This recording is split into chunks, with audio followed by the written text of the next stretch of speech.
¿Qué tal? ¿Cómo están amigos y amigas de esta comunidad? Hoy estamos de estreno aquí precisamente en nuestro canal con un espacio en donde buscamos, por supuesto, profundizar la narrativa, en donde buscamos profundizar el análisis, entender lo que ha ido pasando durante todo este tiempo y particularmente lo más destacado de la semana, en donde podamos, por supuesto, aterrizar diversos comentarios, diversas opiniones que nos ayuden a todas, a todos a entender lo que está sucediendo tanto en México como en el resto del planeta. Este espacio que tendrá lugar todos los sábados aquí en esta comunidad a las 6 de la tarde con 30 minutos para que ustedes, por supuesto, estén pendientes. De todas formas, denle a la campanita para que les recuerde precisamente a qué horas estamos subiendo nuestro contenido. ¿Y quién es mejor que dos grandes analistas, dos personajes quienes ya nos han acompañado en diversas ocasiones en esta comunidad y que ustedes entienden y conocen perfectamente?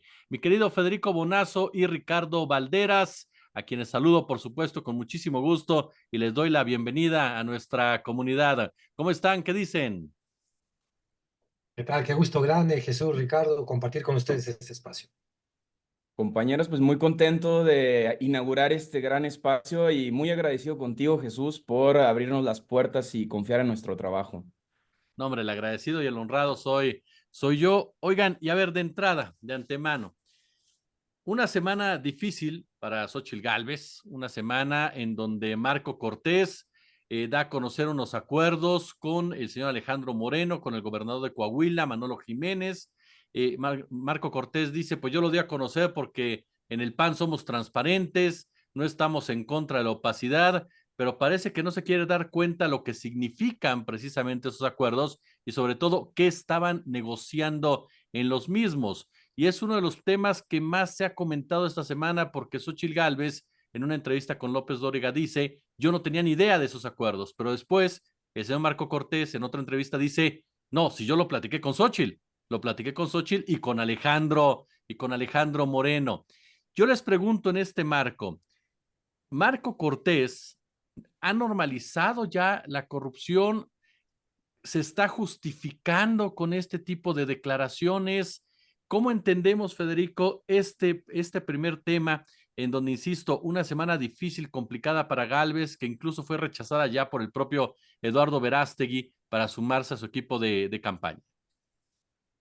Sí, es verdad que la pasó muy mal Xochitl, se filtró un audio que yo ya no le di seguimiento si era fidedigno o no, donde ella aparentemente se queja ante esta cúpula de marketing político que la designó, diciendo, pues yo ni quería ser candidata, esto me lo pusieron ustedes, este, así que es un fracaso de ustedes, no mío, esto se une a lo que bien describías en esta apertura de un acuerdo entre el PRI y el PRIAN que hace el jefe del PAN, Marco Cortés.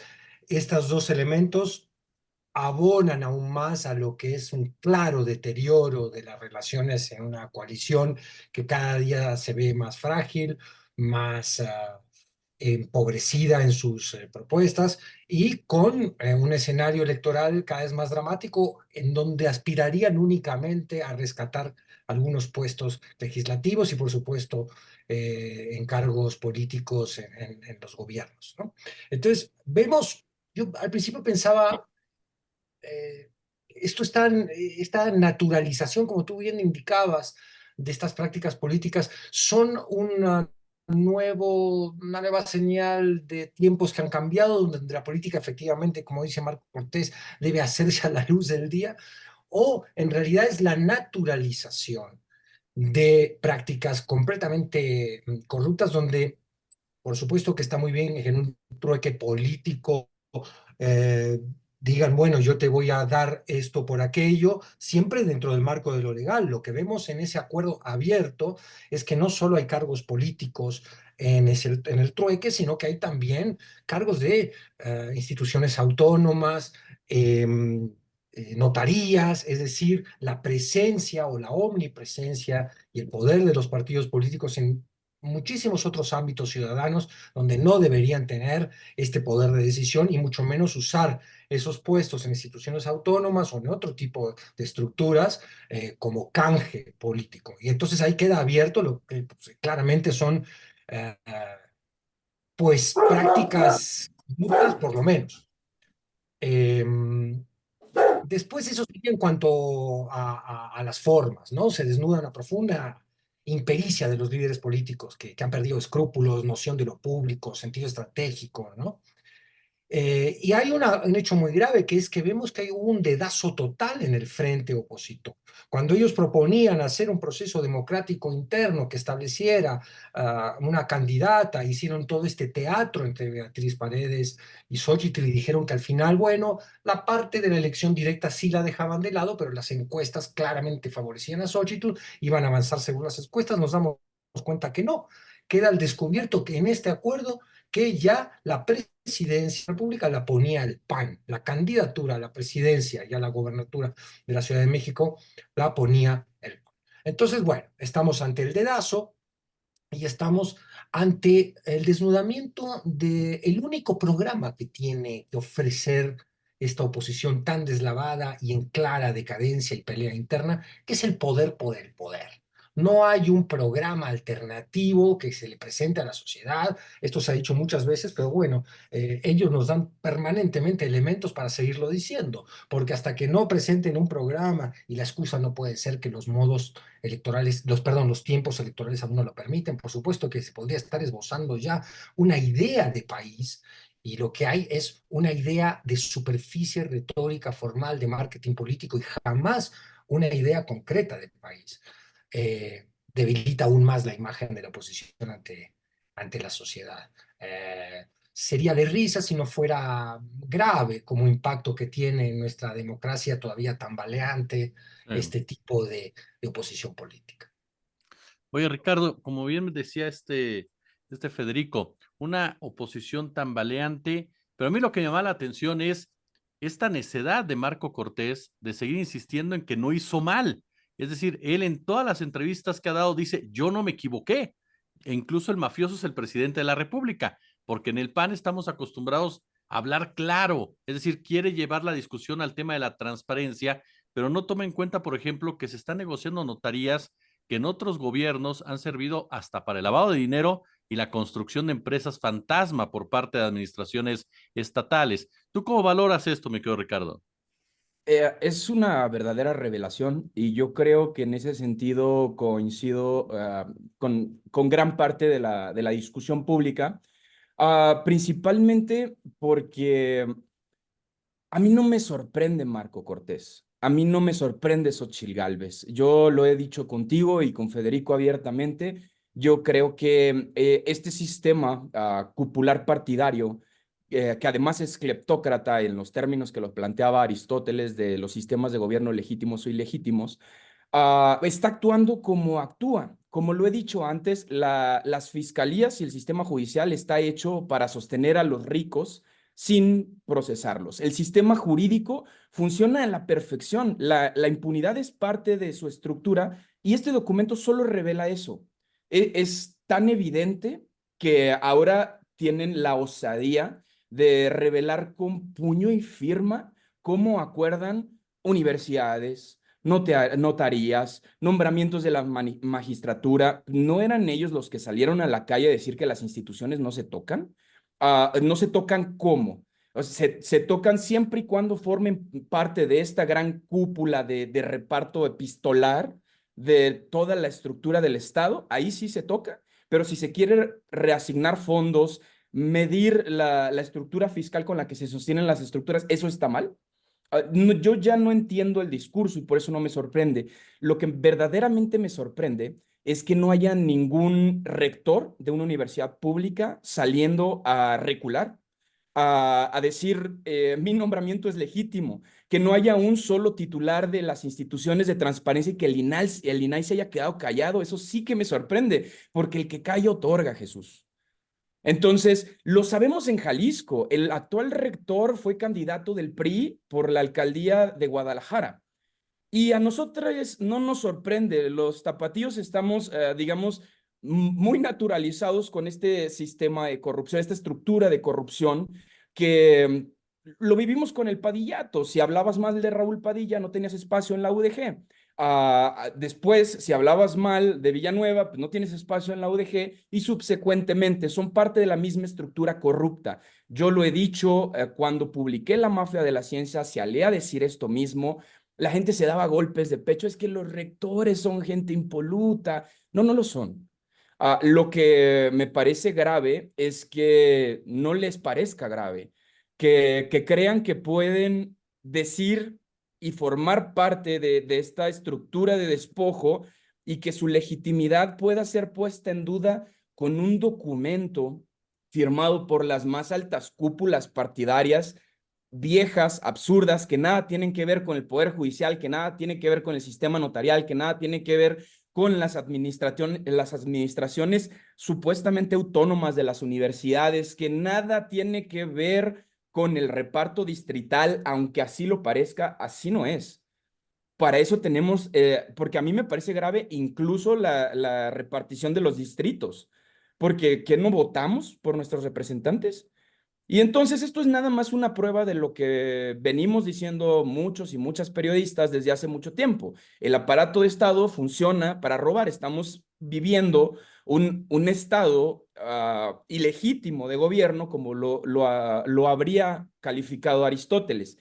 Y lo mínimo que pudiéramos esperar es eso, que esta gente, por ejemplo, vuelvo al ejemplo de Jalisco, Cintia Cantero Pacheco jamás va a salir a decir, no, no soy hija de los partidos políticos, porque su papá fue quien la puso en el INAI, fue quien la puso para dirigir, bueno, allá se llama ITEI, pero ahora ya tiene mucha experiencia en temas de transparencia, pero cuando llegó su única talente era su capital cultural y su capital político. Ahora mismo, así es como se van validando estas figuras. Ahora mismo ya puede salir a decir que ella es una paladina de la transparencia y mucha gente, pero no, no son más que esbirros de partidos políticos y me sorprende que, no, que el país esté desgastando esta discusión en un si Marco Cortés es corrupto y eso es una redundancia. Pues no, no solo es corrupto, es cínico. Sale con este documento a decir si soy corrupto y aquí es como me reparto al país. Pero además hay un metamensaje en esto. Saben que no pueden contra el obradorismo y entonces se reparten lo que les queda. Es la carta de la muerte esta. Esto es todo lo que nos queda. Oye, ese último punto, creo, Federico, está muerta la campaña de Xóchitl Gálvez. Xóchitl Gálvez ya de plano dijo, yo soy candidata ciudadana, ya yo no soy candidata ni del PAN ni del PRI, yo ya soy ciudadana. Por el otro lado aparece Felipe Calderón regañando a Marco Cortés, diciéndole, no estés peleándote por lugares cuando tú nada más se los has dado a tus amigos, literal le faltó decir fifís, pero casi casi le dijo algo así. Entonces, está muerta esta campaña de Xóchitl Gálvez. Y si es así, si lo consideras así, ¿qué tan riesgoso sería que faltando 5 meses para unas elecciones, estuviéramos hablando de una contienda pues prácticamente decidida? Yo creo que está decidida, pero dejaría siempre un espacio para el imponderable, para una situación no calculada hoy que en 6 meses pueda cambiar drásticamente el escenario. Las posibilidades de que esa situación se dé las veo muy escasas, pero uno ve todos los días con cierta pena casi por Xochitl, por haber sido utilizada de esa manera, haberse dejado utilizar y estar jugando estas reglas del juego ya muy arrepentida, notariamente desagradada del papel que está desempeñando. Uno ve que en una de esas, este frente, que también tambalea en su alianza PRI-PAN con un PRD que ya juega un papel absolutamente testimonial, cambien de golpe y digan, bueno, algo le pasó, se enfermó Xochitl, y aquí regresa Beatriz Paredes, y hemos repensado, o viene no sé quién, porque como maniobra de desesperación, hay que ver ahora el nuevo candidato de Movimiento Ciudadano, qué cantidad de votos le va a sacar a la misma Xochitl, si logra crecer, como esta alternativa que va a intentar plantear Movimiento Ciudadano. Yo sí veo una cada vez más decadente campaña por parte, ni siquiera empieza formalmente todavía o apenas empieza y ya la vemos trastabillar. Ahora, repito, dejaría un espacio para el imponderable. Habría que no confiarse nunca con la realidad y sus sorpresas. En ese marco, hay algo que me llama mucho la atención, querido Ricardo, y tú en gran parte lo estabas mencionando. Xóchitl Gálvez es un producto como tal. Es decir, porque cuando Xóchitl aparece y dice, yo no estoy de acuerdo con este tipo de manejos, ella tendría que poner un alto, ella tendría que dar el manotazo. A final de cuentas, ella está representando al PAN y al PRI en esta contienda, pero da la impresión de que nunca ha tenido los hilos realmente de esta campaña política y de que fue puesta ahí por alguien que la creó como una especie de producto en donde los medios de comunicación, y es el fondo de la pregunta, sobre todo los corporativos, se encargaron de ensalzar a Xóchitl Gálvez, de elevar a Xóchitl Gálvez. Los mismos medios que ahora la regañan públicamente, o como López Dóriga le dice pendejo a Marco Cortés. A ver, lo primero que yo diría es ¿quién destapó a Xóchitl Gálvez? No fue el PAN, no fue el PRI, no fue Claudio X González, fue el presidente. Es, No le es digas un... eso a Claudio, que se enoja. Bueno, pues que se enoje, lo siento, pero quien destapó la candidatura de Xóchitl Gálvez a la presidencia de la República fue el presidente.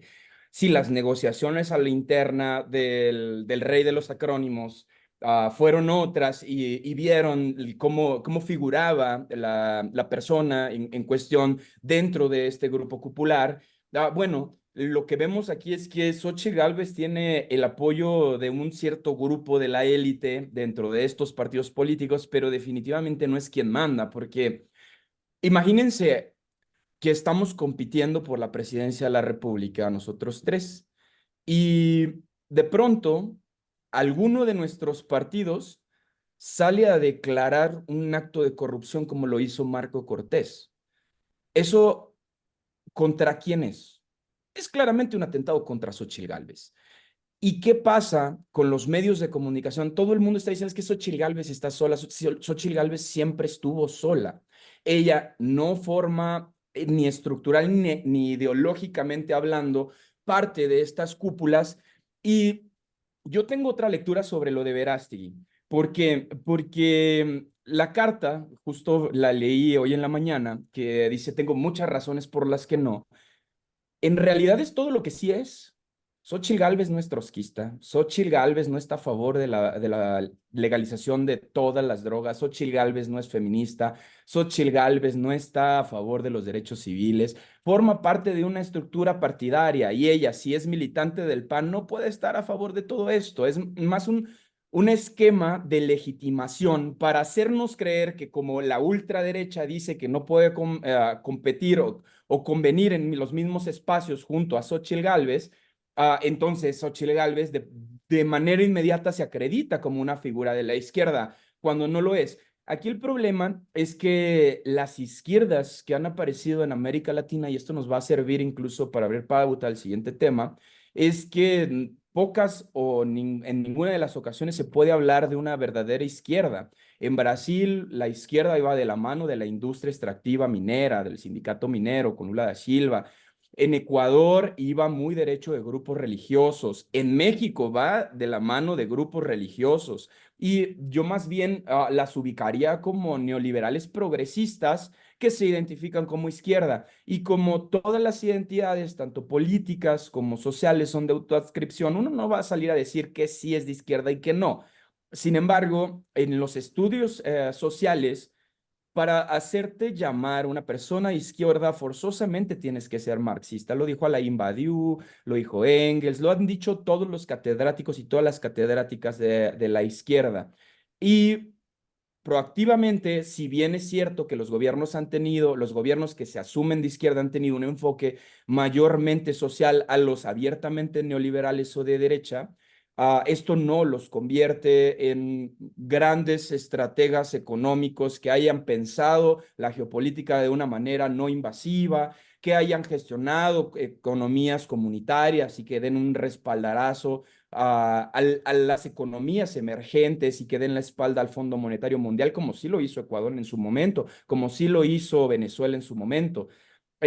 Sin embargo, cuando hay estas posturas, llegan al poder, el fondo global los oprimen y los actos de corrupción de estas izquierdas les sirve a la derecha para legitimarse, y entonces aparece una Xóchitl Gálvez diciendo que está a favor del aborto, que está a favor de los derechos civiles para la población de la diversidad sexual, que está a favor de la legalización de las drogas, que es trotskista, hágame el reverendo favor, pero esto es narrativa. No hay fondo, no hay estructura, porque si hacemos un análisis, pues una persona trotskista, pues analizaría por lo menos cómo le pagaba a sus personas trabajadoras cuando vendía gelatinas con las que se hizo millonarias, ¿no? Y ahora mismo no tenemos a otra Xóchitl Gálvez que haya crecido económica y políticamente hablando a la par de ella, porque pues era una capitalista más. Ella Claro. estaba buscando capital. Oye, esto me da paso precisamente al siguiente tema, como bien señalas. ¿Cómo entendemos Ecuador, mi querido Federico? ¿Cómo entendemos lo que vimos todos en Ecuador con un grupo de delincuentes, de organizaciones criminales, retando directamente o supuestamente retando al Estado, tomando canales de televisión? ¿Cómo lo entendemos después de que Ecuador, según los datos, deja 2017 como el país o uno de los países más seguros del mundo y para 2024 vemos todo lo que pasó? Exacto, sí. Yo estuve leyendo, informándome con un poquito más de detalle sobre el tema ecuatoriano. Quisiera presentar un pequeño resumen que empieza por donde tú dices, pero yo creo que lo más destacable, por supuesto que nos genera una enorme preocupación como latinoamericanos, lo que estamos viendo en un país hermano, donde hay una descomposición social muy alarmante, muy preocupante. Eh, pero esto nos permite, el caso ecuatoriano, como otros casos paradigmáticos que tenemos en el continente. El de Salvador sería uno por el modelo Bukele, el de Milei sería otro como experimento social económico drástico, radical, que está poniendo a la sociedad en una confrontación que no sabemos en qué va a terminar. En fin, estamos viendo una serie de maniobras que acaso no todas parecen o sean asuntos aislados, sino que tengan también intereses compartidos. Y ahí meto la vieja pregunta geopolítica o la vieja inquietud geopolítica, el Comando Sur, con una jefa militar, Laura Richardson, que no ha tenido el menor empacho en declarar que los recursos de la región son estratégicos para los Estados Unidos. Lo ha dicho abiertamente por si no lo supiéramos. Es decir, el debilitamiento de los estados en determinados puntos de nuestro continente latinoamericano pueden producir condiciones ventajosas para un imperio, para un eh, eh, para ¿cómo se llama esta? La industria del armamento de Estados Unidos, para sus intereses geopolíticos, que les sirvan como excusa para intentar de alguna manera u otra una cuota de injerencismo en la región, ¿no? Entonces, si hacemos un repaso de lo que ha ocurrido, tú lo decías muy bien, ¿no? Era uno de los países más seguros de la región cuando lo deja Correa, había desarrollo económico, había estabilidad política, más de 300 bandas de crimen organizado habían sido desarticuladas, había muy buenos resultados en la política antinarcóticos, ¿no? Y luego viene el gobierno de Lenín Moreno, seguido por el de Lazo, ¿no? Y tenemos hoy un Ecuador que es el país más violento de América Latina, ¿no? Tiene 46 muertes por cada 100.000 habitantes. El 2023 ha sido el año de mayor violencia en la historia del Ecuador. Hay un 90% de impunidad, ¿no? Y hay un Daniel Noboa, presidente actual, que ya en el 2023 aclaraba en una entrevista muy interesante que el narco había avanzado por una serie de razones que se le habían permitido. Y una de esas, lo decía abiertamente, era el debilitamiento del Estado. Es decir, al perder los controles fronterizos, los controles aduanales, el Estado permite que Ecuador se convierta en un paso de la droga colombiana, entre otros estupefacientes, y trampolín del trasiego de droga. Luego tenemos que la dolarización, y este es otro tema que interesa al continente, porque estamos en una Argentina que no ha abandonado del todo la apuesta por una dolarización, está todavía en el aire esa posibilidad.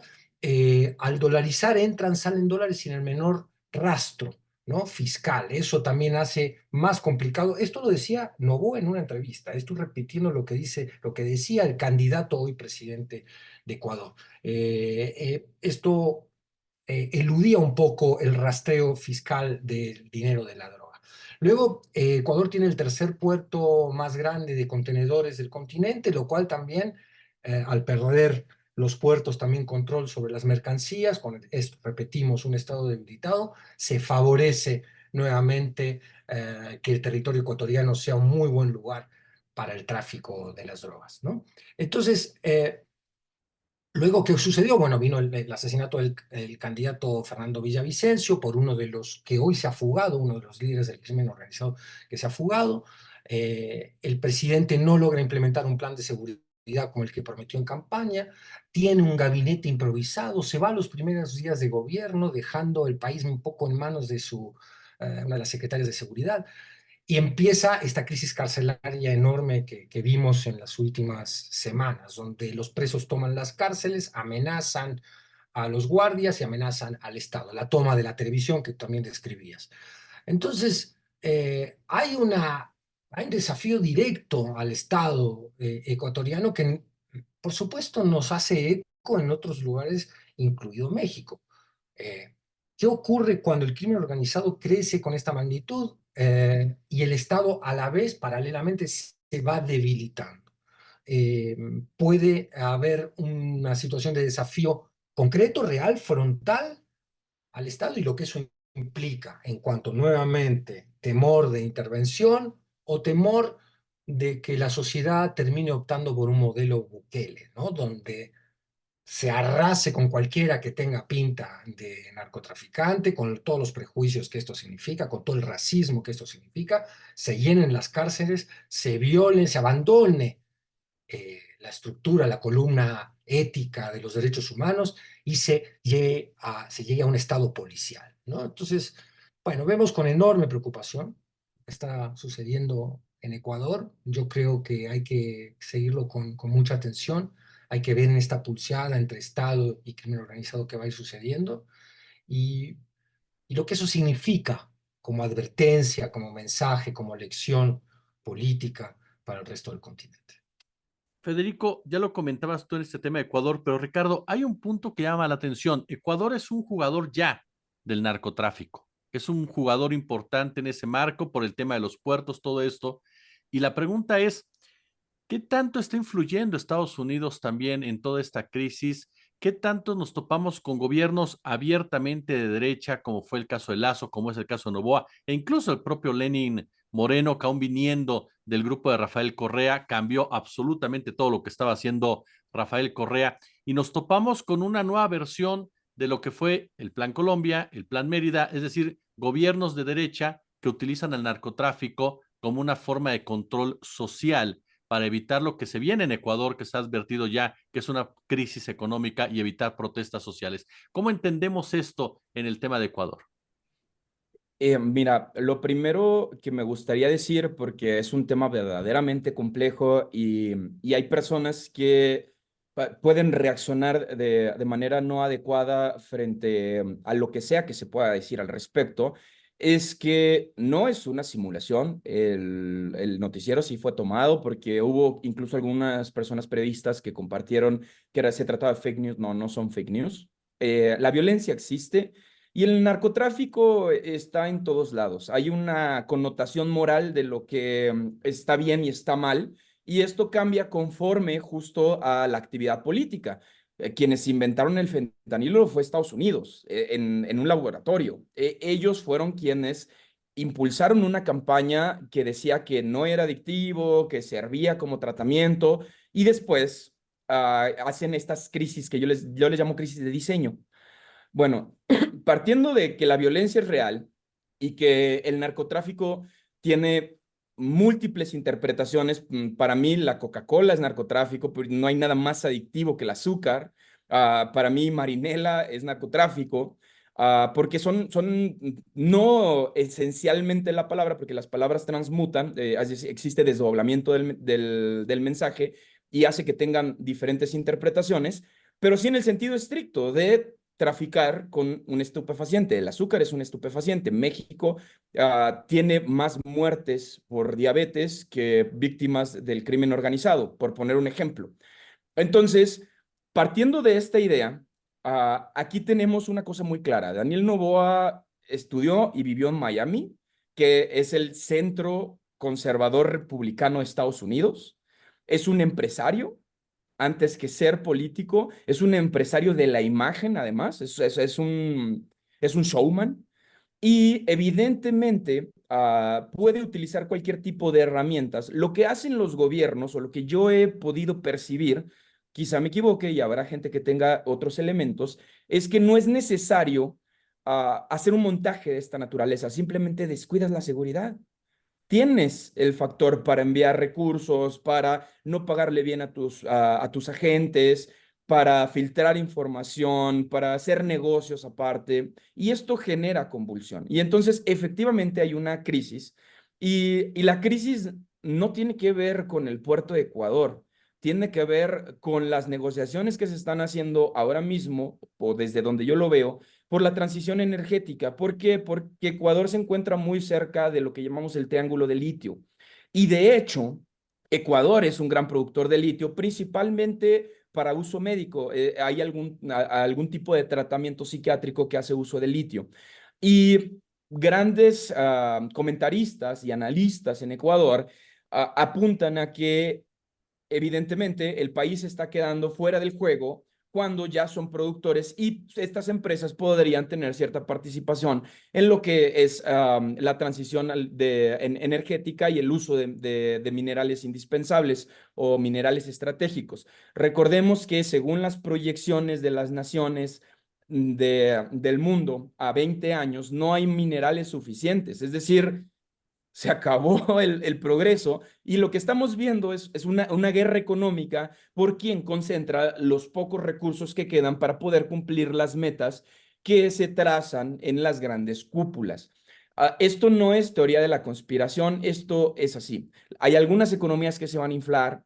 México, por ejemplo, estamos viendo el nearshoring, el boom del nearshoring tiene que ver justo con la aparición y la discusión de las minas de litio que ya están operando en México, la aparición de Litio-Mex y su participación en la transición energética. Esto evidentemente tendrá implicaciones de seguridad y para los gobiernos de derecha siempre ha sido fácil generar crisis de violencia. ¿Por qué digo esto? Justo lo mencionabas, parece un nuevo plan Colombia, pero ahora en Ecuador. Bueno, estaremos viendo, y de verdad podría apostarles una comida, a que en los próximos 5 años van a decir que el cártel Jalisco Nueva Generación está en el triángulo de litio. ¿Por qué? Porque esto justifica la inversión no solo de uno de los principales activos de Estados Unidos, que es de donde proviene Daniel Noboa, que es la industria securitaria, sino también la gestión de las rutas.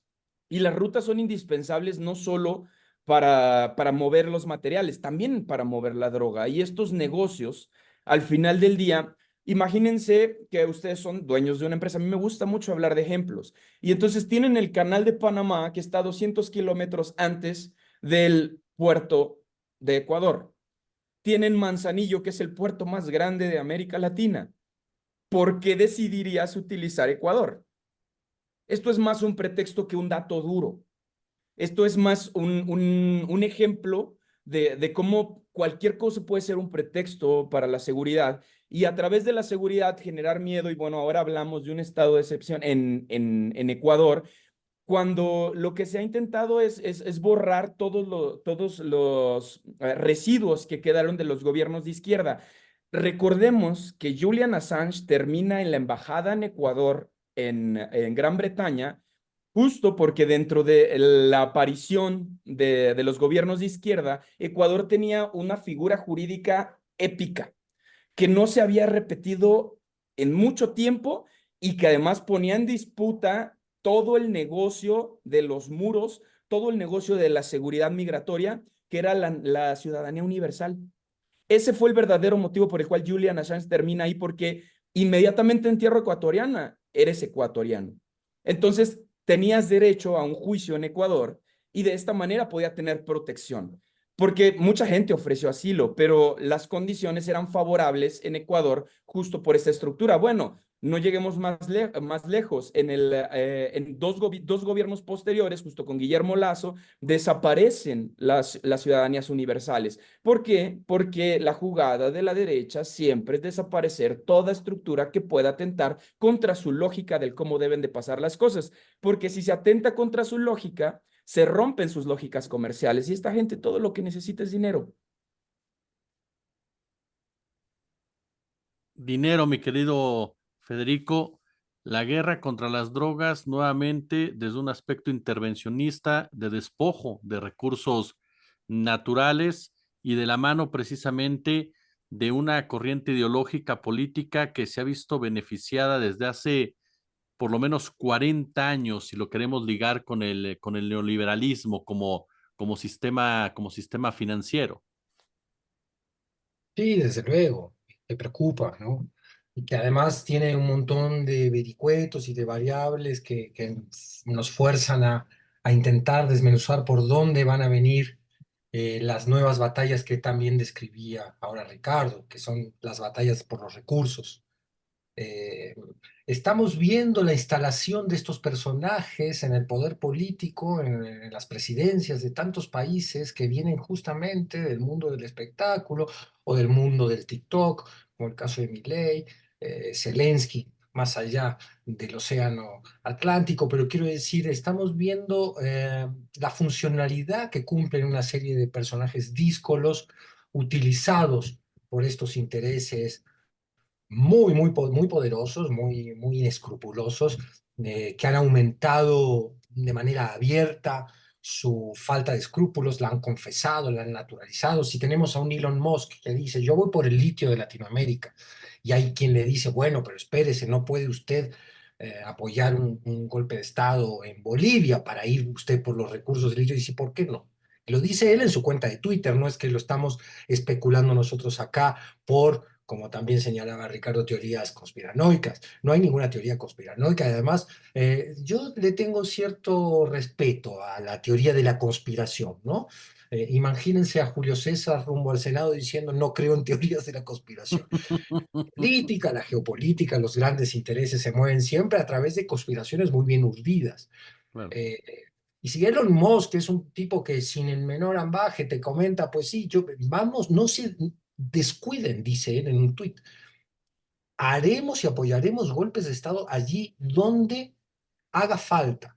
En una confesión entre un contubernio entre el poder privado, ¿no? Y el poder público, el complejo industrial militar, que es el concepto que no me salía en la intervención pasada, en conjunto con intereses privados, con servicios de inteligencia que apoyan, con agencias diseñadas para que los recursos vayan exactamente al país de origen y al país, al imperio, a los Estados Unidos concretamente hablando, y además sean excusas intervencionistas, bueno, tenemos un combo muy preocupante que tiene muestras, ¿no? De avasallamiento y de falta de respeto a valores democráticos mismos, como esto que yo comentaba de la declaración de Elon Musk. Es decir, cómo se defiende una ciudadanía que a la vez ha cobrado cierta conciencia, creo yo, porque las redes sociales, la discusión, los programas de periodismo independiente como este favorecen una discusión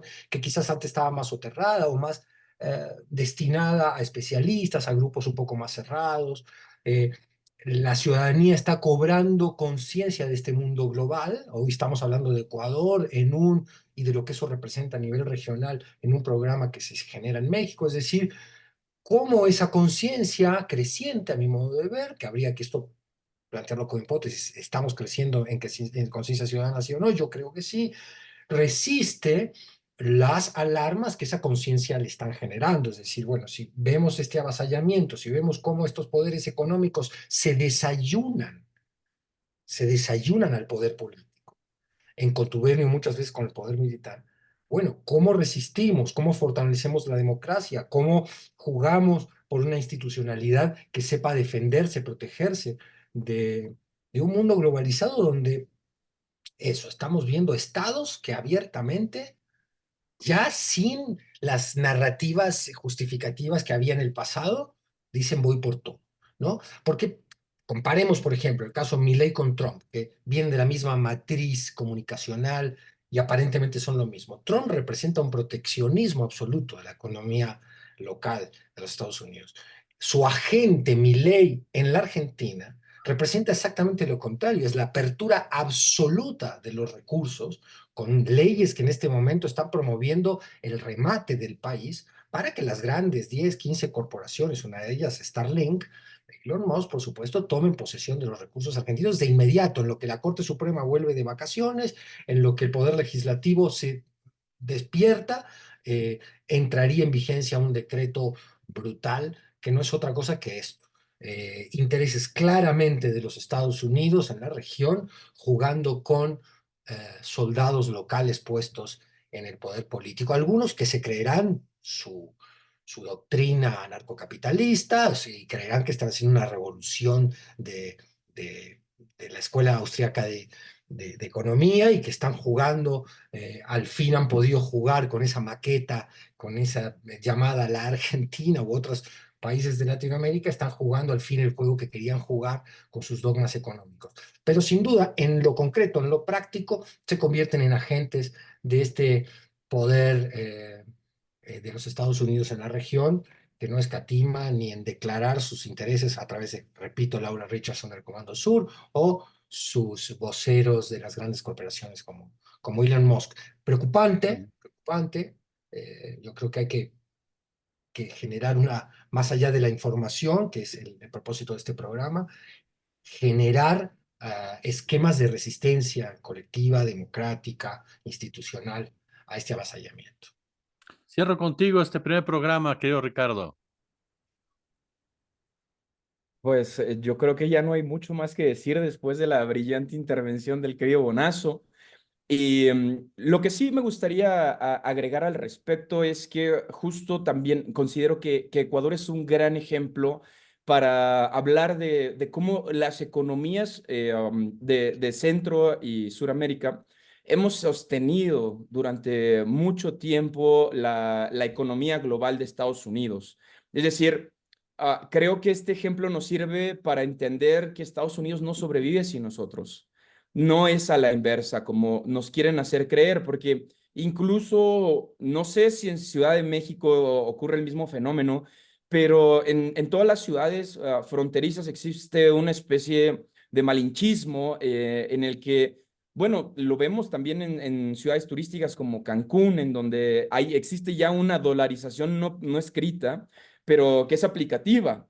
Siendo mexicano te cobran en dólares. Esto es absurdo, pero ocurre porque tenemos esta idea fantasiosa de querer aspirar a construir una nación, un imperio como el estadounidense, cuando estos imperios dependen en su totalidad de la explotación y el despojo. Lo dijo David Harvey, y parezco cotorro repitiendo las mismas citas, pero me parece que ahora mismo es un momento en el que podemos estar hablando de estas cosas justo en aras de lo que decía Bonazo. Hay espacios ya de discusión mucho más públicas en donde no tienes que tener la gran expertise en medios de comunicación para poder aparecer en un programa. Más bien tienes que tener ganas de generar comunidad, de solidez ética y moral. Y por eso es necesario que aparezcan no solo estos programas, sino grupos de académicos, de obreros, de amas de casa, que se den cuenta que su voto cuenta, que cuando estemos votando a la derecha estamos votando esto, que cuando estamos votando a la izquierda estamos votando también lo otro, porque esta derecha tan reaccionaria no aparecería y no sería tan sólida sin las izquierdas fracasadas. Entonces, saber exigir a los gobiernos de izquierda también va a ayudar a tener una democracia mayormente coordinada y más equitativa. Yo quiero agradecerle a los dos, por supuesto, su participación y a usted, amigo, amiga de esta comunidad, que nos haya acompañado en esta primera emisión de este programa que por el momento pues no tiene nombre, pero les prometemos que ya lo vamos a tener próximamente. Mi querido Ricardo, Federico, nos vemos la siguiente semana. Un gusto muy grande, un abrazo para los dos y para la audiencia. Hasta luego.